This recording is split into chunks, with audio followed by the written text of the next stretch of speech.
Welcome back to 6 News at 6. Time to take a look at your weather. And as I said before the break, yes, we have some rain still kind of in the area to talk about. But I wanted to start off talking about temperatures because we have not seen a whole lot of 100-degree heat. So I wanted to talk real quick. We did this a couple of weeks ago about where we stand in conjunction not only with where we should be for this time of the year, but with some of the hotter years that we've had on record. So far this year, we've had a whopping 3 100-degree days. In fact, this week we haven't even gotten close to 100 degrees.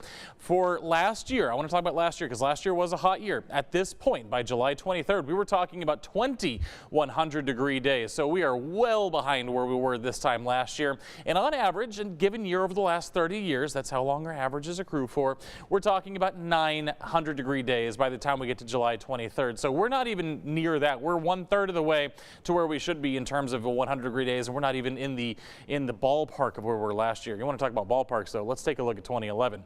By this date in 2011, we had already had 41 100-degree days. Of course, that was en route to 90 total 100-degree days, and that, of course, is the record for the city of Waco. 82 today, not even close. So let me tell you this. We have had 3 80-degree days so far in July. We've had 1 100-degree day.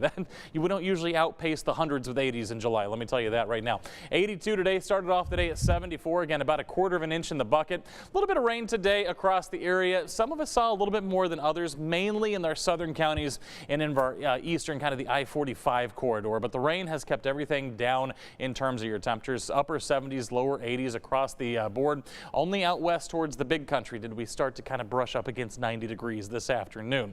The rain showers have moved off to the east here, east of I-45 for the most part. Did see a few showers starting to pop up in our western counties, but even those are struggling here just a little bit in the 6 o'clock hour. So not a lot of rain left tonight. So all of this has been building along this kind of stationary front that's been kind of draped across parts of the big country, central Texas.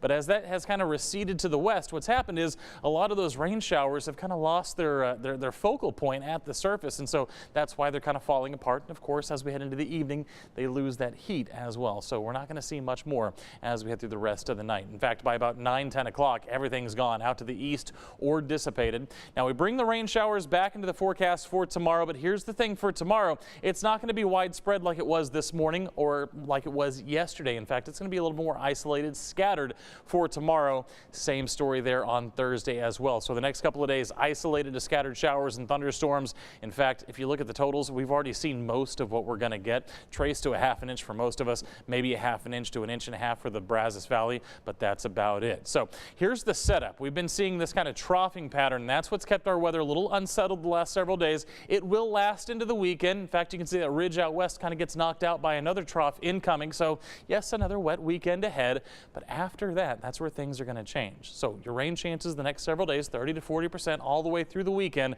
but then watch what happens as we head into the early parts of next week. Another ridge of high pressure starts to build over the Great Plains, and of course that means, yes, my friends, it will be getting hot, so we're going to get back to our regularly scheduled summer, but we still got 5 or 6 days left to go before that happens. So enjoy the 80s while they last. We're back up to about 92 by Monday, 93 by Tuesday, and as we head into the middle of next week, we'll get close to those mid-90s again. But stay